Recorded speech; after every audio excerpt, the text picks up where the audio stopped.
Every mall has a heartbeat, the echo of thousands of footsteps, the hum of distant music, the murmur of shoppers moving like waves through shining floors. But when the lights go out, that heartbeat doesn't stop. It just slows down and starts to sound like something else.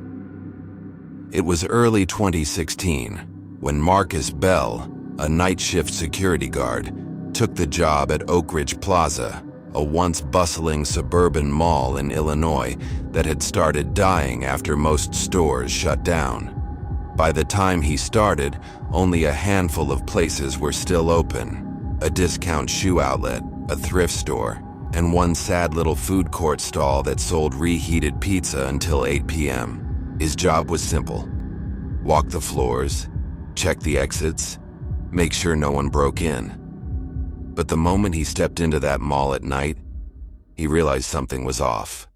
It was too quiet. Even when empty, malls have a hum, ventilation, neon buzz, background systems. But Oak Ridge didn't. Once the last worker left and the lights dimmed, silence took over like a blanket. You could hear your own heartbeat if you stood still long enough. Marcus didn't believe in ghost stories. He was a former soldier, a practical man. But on his third night during his 2 a.m. patrol, he began hearing footsteps. Not echoes of his own. These were out of sync. They came from the level above him, near the old arcade that had been boarded up since 2009. They were slow, deliberate, heavy. He stopped, tilted his head upward and listened. The steps stopped too. He called it out through the radio. "Control, this is Bell. Anyone scheduled upstairs?" No response. The radio hissed softly, then cut out entirely. He decided to check anyway. The escalators had been shut off for years, so he climbed them in silence, his flashlight beam cutting through the shadows. Dust floated like snow in the beam. The smell up there was different. Stale air mixed with something faintly metallic. He reached the top and saw that the arcade's entrance gate was bent upward slightly, like someone had pried it open. He ducked under and went inside. Rows of old machines sat dark and lifeless, screens cracked, joysticks snapped off.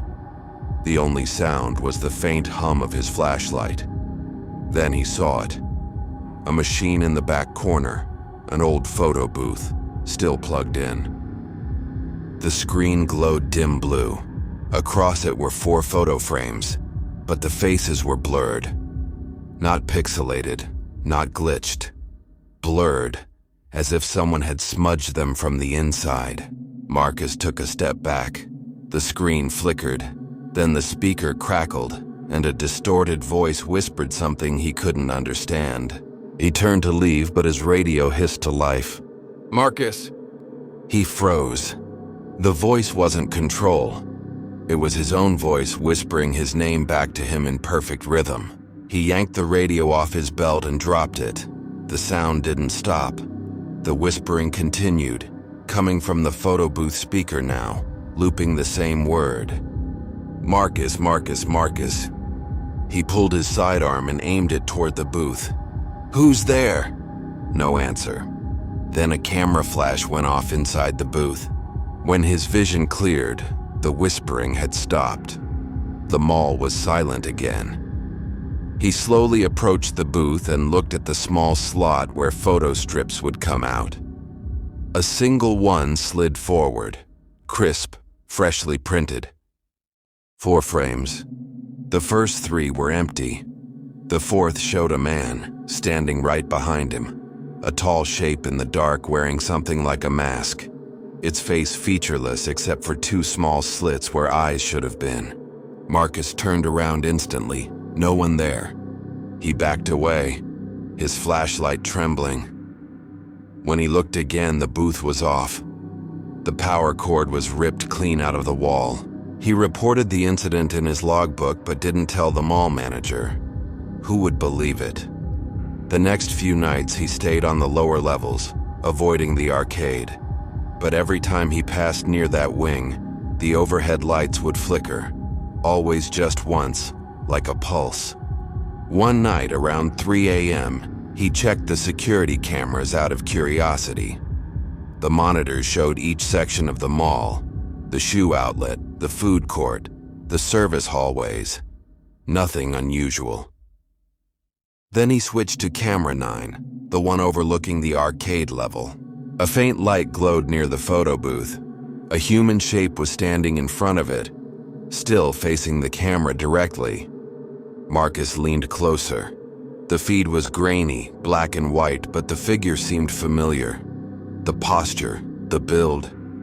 It looked like him. He rewound the footage 30 seconds, the shape was gone. He replayed it again, and this time it wasn't there at all, just static. When he looked back at the live feed, the figure was back, now closer to the camera. The screen flickered violently. Then every monitor in the control room went black. Marcus quit that job 2 days later.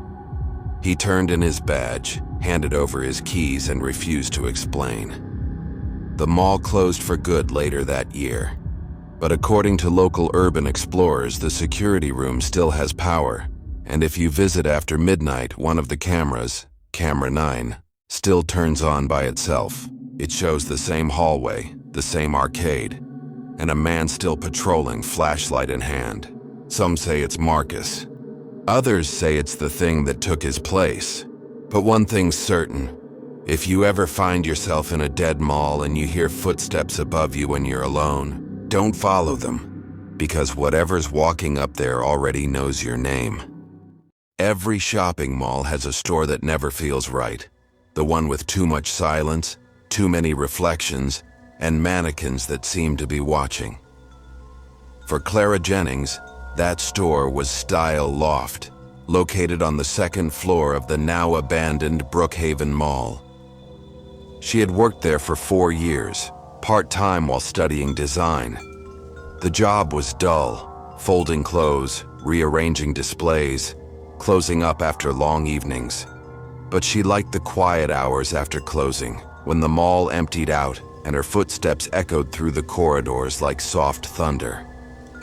Until one night she realized she wasn't alone. It was a Friday, the night before a big clearance sale. Clara had stayed late to finish tagging new stock. The mall lights dimmed automatically at 10:15, leaving only the store's warm track lighting and the emergency glow outside. The mall security guard had already waved goodnight. As she scanned the final rack of dresses, she noticed a mannequin she didn't recognize, standing by the window display. It was taller than the others, dressed in a black trench coat, its head turned slightly toward the entrance instead of the mannequins beside it. At first, she thought one of her co-workers had brought it from storage.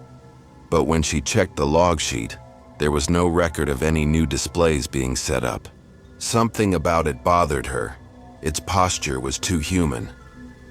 The way its shoulders slumped, the way its hands hung loosely instead of stiffly molded. The skin tone was slightly uneven, like pale rubber stretched over something that shouldn't move. Clara looked at the mannequin for a long time, then shook it off. Maybe it had always been there and she just hadn't noticed. She clocked out, grabbed her bag, and started toward the staff door. As she turned the corner, she heard something. Tap. She froze. It sounded like a shoe tapping against tile. She turned back toward the mannequins. They all stood where she'd left them, except the new one. It was now facing the register counter. Her throat went dry. I definitely didn't. The overhead lights flickered, and in that split second of darkness, she saw the mannequin move again. Just a small shift, its head turning toward her. When the lights came back, it was still. She ran out of the store and didn't stop until she reached the parking lot. The next morning, when she came in early to open, she tried to laugh it off. Lack of sleep, maybe. A trick of the lights. But when she unlocked the door, she noticed something odd. The mannequin was gone. She called the other employee who worked the morning shift, asking if he'd moved it. He hadn't. In fact, he claimed there hadn't been any new mannequins at all. Still, that night when she checked the mall security cameras, the ones aimed at her store, she saw it. At 10:21 p.m., while she was in the back room, the camera captured the figure stepping off the display platform. It moved with stiff, unnatural precision, like a puppet being pulled by invisible strings. It walked out of frame, heading toward the corridor. Then the feed glitched. When the picture returned, the mannequin was back on the platform, motionless. The following week, Brookhaven Mall began its decline. Stores closed faster than ever. Power outages became frequent. People reported cold spots and strange noises after dark. Clara didn't quit immediately. She needed the money, but she stopped staying late. That was until the night of January 23rd, when she was called in for an emergency closing. A delivery had arrived late, and she needed to sign for it. The mall was silent when she arrived. The security guard's office lights were off. Only the emergency corridor lights buzzed faintly overhead. She opened the store, turned on a few lights, and froze. All 12 mannequins were standing in a circle in the center of the floor. None of her co-workers had been in since noon. Every one of them was facing inward, except one. The tall mannequin in the trench coat was facing her. She slowly stepped backward toward the door. The light above her flickered, and she heard a faint scraping sound. One of the mannequin's feet shifted half an inch. She bolted. She didn't even lock the store. When she got to the security office, she found the guard asleep. She shook him awake, rambling about moving mannequins and security footage. When they checked the monitors, the feed showed her store perfectly still. No movement at all. The mannequins were all in place, facing forward like they always had. But just as the guard was about to shut off the monitor, the picture jumped, and for a single frame, the tall mannequin appeared standing behind them in the reflection of the monitor glass. The next morning, Clara didn't show up for work. Her manager called, then visited her apartment. It was empty. Police found her car in the mall parking lot, key still in the ignition, driver's side door open. When they checked the security feed one last time, the final frame captured Clara walking into Style Loft alone. Then, for 2 minutes, the footage went black. When it came back, there were 13 mannequins in the store instead of 12. One wore her clothes. Brookhaven Mall was demolished in 2019. Construction crews reported finding mannequin parts in strange places, arms embedded in walls, a torso sealed behind drywall, a cracked porcelain face inside an air vent. The lot remains empty now. Locals say that if you drive by at night, you might see shapes in the reflection of the old storefront glass. They look like mannequins, perfectly still, until you blink. And if you stand there too long, they say one of them will start looking back. There's something deeply wrong about mirrors after dark. You notice it when you're alone, how the reflection lingers a heartbeat too long after you move, or how the shadows behind you never seem to match the light in the room. In Maplewood Mall, people had learned to avoid looking too closely at the mirrors of Store 47, the long-abandoned children's boutique at the far end of the lower level. Store 47 had been empty for nearly 15 years. The sign was still there, Little Treasures, but the glass had long since fogged over from moisture, and the mannequins inside were toppled and gray with dust. Yet mall staff swore that the store's mirrors were always clean. Even when the rest of the place was coated in grime, those mirrors gleamed like they were freshly polished. Angela Martin, who worked night shifts cleaning the mall's west corridor, was the first to notice the mirror. It was around 1:30 a.m. on a Tuesday. Her co-worker, Jerry, had stepped out for a smoke break, leaving her alone with her mop and the faint buzz of fluorescent lights. She pushed her cart past store 47 and caught something in the corner of her eye, movement inside the dark glass. At first, she thought it was just her reflection, distorted by fatigue. But then the reflection moved differently. When she stepped closer, her reflection lagged behind by half a second. And then, just as she leaned in, another shape appeared beside it. A child, a small boy, maybe 7 years old, standing just behind her reflection. Pale face, dark hollow eyes, wearing what looked like an old-fashioned school uniform. Angela spun around. Nothing, just the dark, empty storefront. When she turned back to the mirror, the boy was closer. He was smiling. The next morning, she told security what she'd seen. They checked the cameras, but the feed outside store 47 had gone static at exactly 1:29 a.m. The same minute Angela claimed she saw the boy. The footage resumed 2 minutes later, showing her standing frozen, staring into the glass. Probably a lighting glitch, the head guard said, or burnout. Happens on night shifts. Angela let it go, until it happened again. 3 nights later, she saw the same boy. Only this time, he wasn't in the reflection. He was behind the glass, inside the store.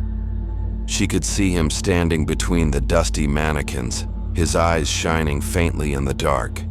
He raised his hand and pressed it against the glass. Her heart pounded. She slowly raised her hand and did the same. Their palms lined up perfectly. Then she saw it. His handprint wasn't a reflection. It was inside the glass, on the opposite side. The surface was cold, too cold. Angela stumbled backward, the mop clattering to the floor. She ran to the nearest security office and brought Jerry back to see. When they arrived, the boy was gone. But the handprint remained, small, distinct, pressed from the inside. The following week, the mall manager ordered store 47 boarded up. But no matter how many layers of paper and plywood they used, the boards would be peeled back by morning. A month later, Angela stopped showing up for her shifts. The last message she sent to a coworker read, "He's in the mirror again. He keeps calling me by name." No one ever saw her again. A new janitor named Caleb replaced her. He didn't believe the rumors until one night while buffing the tiles near store 47, he heard laughter, a child's giggle, faint and echoing. The boards over the store were gone again. He approached cautiously, shining his flashlight through the glass. The mannequins were standing upright this time, arranged in neat rows. And in the very back of the store, he saw the mirror, the same one Angela had described. It was glowing faintly as if lit from behind. Caleb took a step closer, then another. He wiped a bit of dust from the glass, peering inside. For a moment he saw nothing, just his reflection in the long stretch of dark mall behind him. Then a small shape darted across the reflection, too fast to be real. His flashlight flickered. When the beam stabilized, the boy was standing right in front of him, inches away on the other side of the mirror. Caleb's breath hitched. The boy tilted his head as if studying him. Then his smile widened, unnaturally, impossibly wide. His eyes rolled white and his hand reached out through the glass. Caleb screamed and stumbled backward, his flashlight crashing to the floor. He scrambled to his feet and ran, but in his periphery, he could still see movement in the mirror, his own reflection, frozen mid-scream, not running with him. The next morning, the security footage showed nothing out of the ordinary. But on the janitor's cart, left behind in the corridor, someone had scrawled a message into the dust. "I'm not done cleaning yet." The mall closed permanently 2 months later. When demolition crews came to tear it down, they found that every mirror inside the building had been shattered. Every mirror except the one in store 47. It was spotless. And when one of the workers looked into it, he swore he saw a child's face smiling back. He laughed it off until he realized the reflection was standing behind him, even though no one else was in the room. If you ever visit the ruins of Maplewood Mall, you'll find nothing but concrete and weeds. But on some nights, when the moonlight hits just right, you can still see the shimmer of that single mirror standing among the rubble. And if you look long enough, they say you'll see movement in the glass, a small boy waving from the other side, waiting for someone to look back long enough for him to step through. Every mall has a place you're not supposed to go.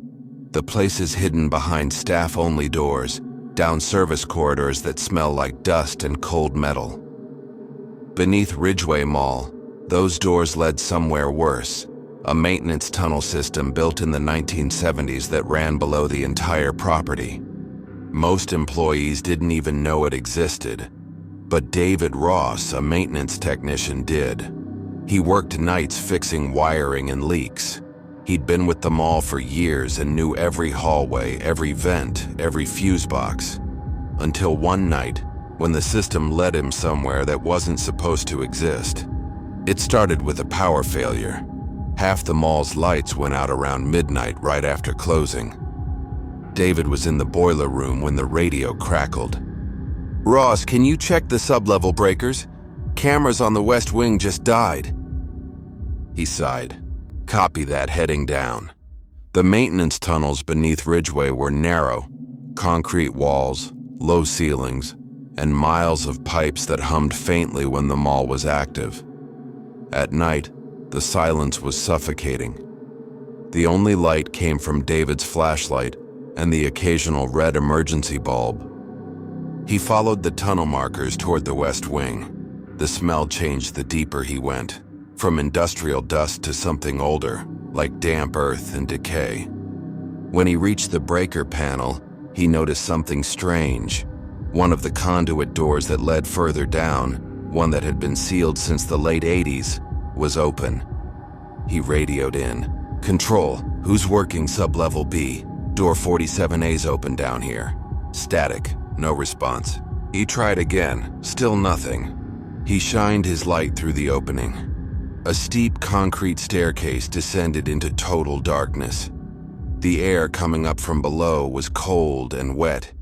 He hesitated. The mall blueprints didn't show anything beneath sub-level B.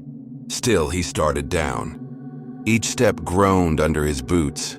The walls were damp, the air heavy with the smell of rust and water. When he reached the bottom, the tunnel widened into a corridor lined with old maintenance signs, yellowed, peeling, labeled with arrows pointing to nowhere.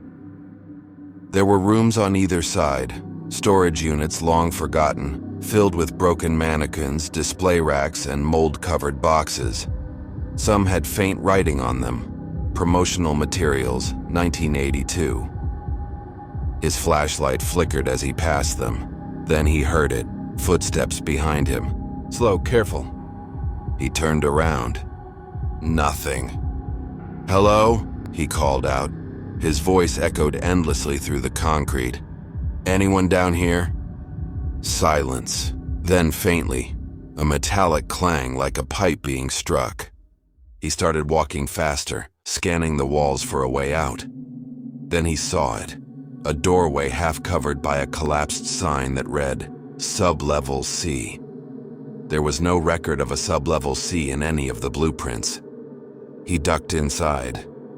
The room was huge, maybe the size of a small warehouse filled with old equipment and boxes. In the center stood a massive drain grate, wide enough for a person to fit through. The metal was slick and blackened. Around it, dozens of footprints, barefoot, all pointing toward the drain. He knelt down, shining his light into it. The grate bars were bent outward as if something had pushed up from beneath. Then the light caught movement. Something shifted below the grate, a glint of wet skin followed by a slow scraping sound. Then, a whisper. "David!" He stumbled back, flashlight shaking. The whisper came again, louder, echoing up through the pipes. "David, help us!" His radio crackled to life suddenly, making him jump. "Ross, where the hell are you? Your tracker says you're not in the system." He pressed the button, voice trembling. I'm in sublevel C. Something's down here." Static. Then the voice replied, flat and quiet. "There is no sublevel C." The radio cut out. The sound of movement below grew louder. Scraping, dragging, wet footsteps slapping against concrete. He backed away slowly, his light darting toward the tunnel behind him.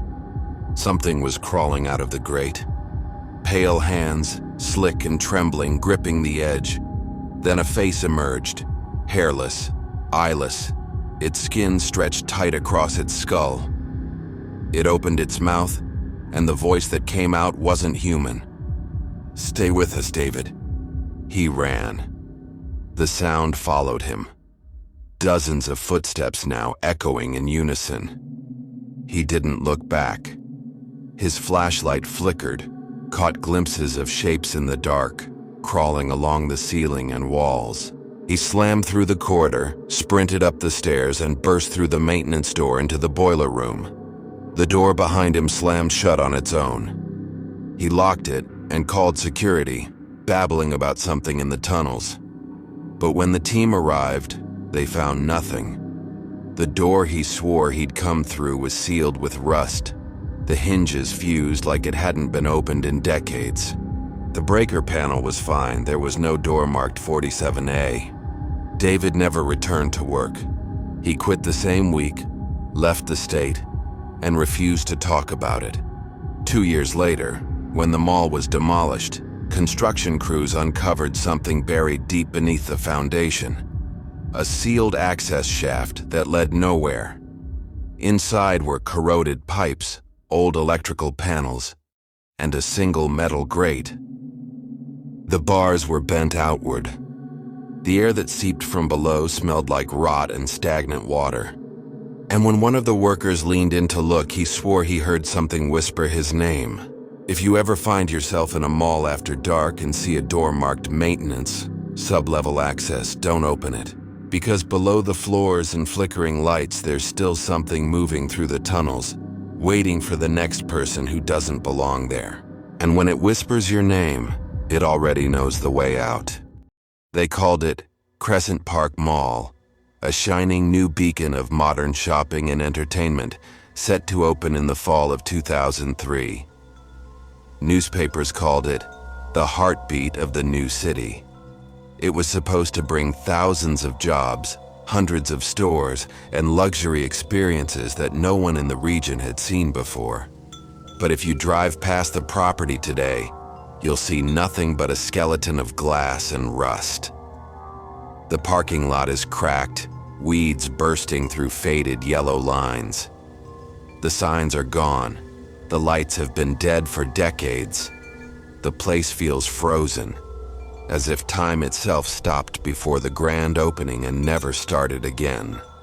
Because the truth is, Crescent Park Mall never opened, and the few people who went inside after it closed never came back out. The first rumor began during construction. Workers said the ground beneath the mall was wrong. Heavy machinery kept stalling. Blueprints didn't align with the foundations. One site engineer, Michael Lawton, told reporters in an old archived interview, "We kept finding concrete where there shouldn't be any, like there were rooms down there that someone had filled in." No one believed him. But not long after, a worker named Luis Ortega went missing.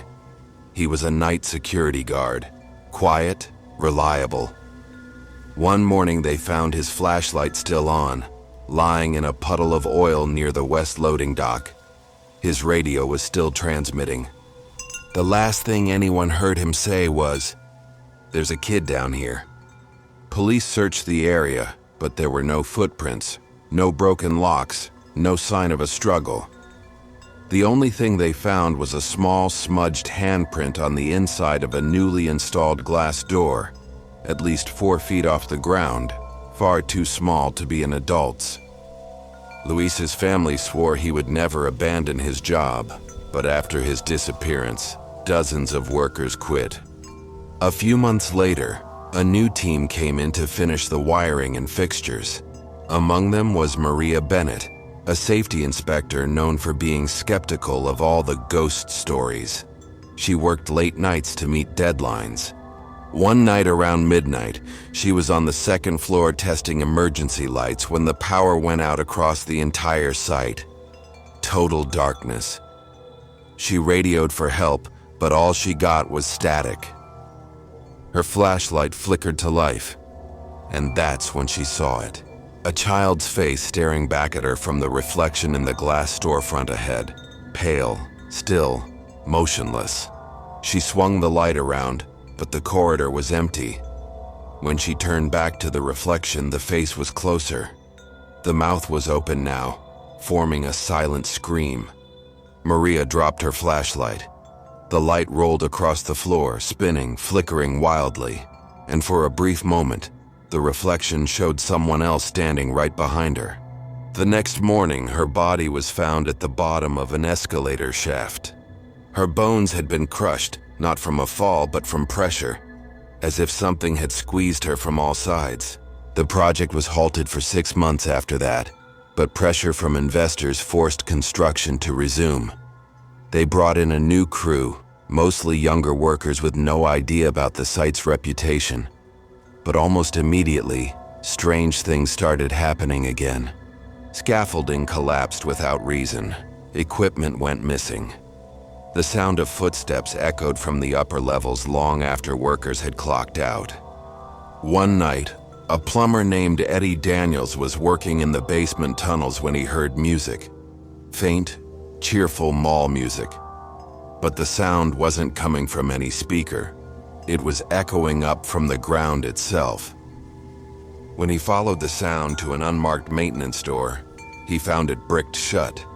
Someone had sealed it from the inside.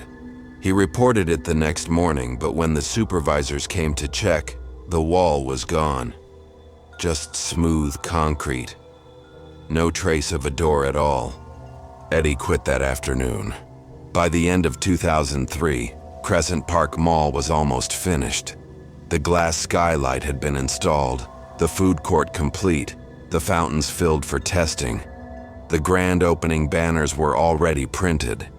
But 1 week before the event, the mall's lights began turning on by themselves every night at 2:17 a.m. Every night. Same time. The security logs showed no one entering the building. The cameras, when they worked, showed empty hallways flickering with movement that couldn't be explained. And then it all stopped. The following morning, the head of security, David Campbell, didn't show up for work. The building was sealed and every single camera feed was wiped clean, erased. When police entered, they found the mall's power grid had been deliberately shut down from the control room. On the walls were dozens of child-sized handprints pressed into the dust, leading away from the main entrance toward the central atrium. The handprints just stopped halfway down the hall. After that, the mall was abandoned. Developers went bankrupt. The land was sold, then bought again and again, but no one ever followed through. No construction team would touch it. For 15 years, Crescent Park Mall sat untouched, until 2018. That's when a YouTube exploration group called Nightlight Society decided to sneak inside. Their channel specialized in exploring urban ruins, decayed amusement parks, old subway tunnels, and forgotten hospitals. But Crescent Park Mall was their most requested site. They entered at 11:42 p.m. through a service door. The footage they uploaded later, all 37 minutes of it, became one of the most disturbing urban exploration videos on the internet. The first half is typical, them joking, wandering through graffiti-stained corridors, the echo of their footsteps through massive empty halls.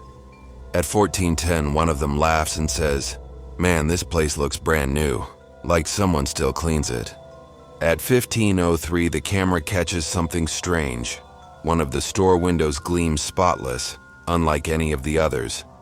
On the glass, a faint handprint appears, then another. At 15:20, one of them whispers, "Did you see that?" The group goes quiet. At 16:05, the audio glitches. A low hum fills the speakers. Mechanical at first, then almost like breathing. At 17:40, they reach the main atrium. The camera pans upward, showing the huge glass skylight. Something flashes across it, like a shadow moving on the inside of the glass. Then they hear a child's laughter, soft, echoing. At 19:12, the camera zooms toward a glass storefront. In the reflection, all 5 explorers are visible. But behind them, there's a 6th figure, a tall shape with long limbs, unmoving, its face obscured. One of them shouts, "Who's that?" and spins around. Nothing there. The flashlight beam shakes violently. The reflection doesn't move in sync with them anymore. It lags, then starts to move on its own. At 21:33, one explorer whispers, "Let's go, now!" But before they turn, the camera catches something horrifying.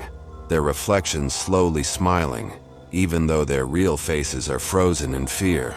The screen distorts, the image tears. At 23:08, there's a loud metallic groan like something heavy scraping against the floor. Then total black. The last clear frame at 23:10 shows one of the explorers standing alone in the atrium, staring at a massive mirror. The reflection shows her surrounded by people, dozens of them staring back. The video ends abruptly. The next morning, police found the explorer's car still parked outside the south entrance. The cameras, backpacks, and tripods were recovered near the door, still recording. The final piece of footage, recovered from a body cam, shows the front glass doors of Crescent Park Mall. The reflection flickers faintly, like it's breathing, and in the static, a child's laugh echoes softly, followed by a whisper. "We've been waiting." The building remains sealed today, its windows covered in grime, its interior swallowed by shadows. Locals avoid the highway that passes nearby. They say their radios sometimes pick up faint mall music when they drive past after midnight. Sometimes headlights catch something moving behind the cracked glass, small silhouettes darting between storefronts that haven't been open in 20 years. And every once in a while, people say the mall lights flicker back on, just for a few seconds, always at 2:17 a.m. If you ever see a mall that isn't on any map, glowing faintly in the distance, keep driving, because Crescent Park Mall doesn't want customers anymore. It wants company. If you made it this far, thank you for spending your night with us. If these stories gave you chills, there's plenty more waiting. Don't forget to subscribe to NightFear Stories for new terrifying tales every single night. Sleep well, if you can.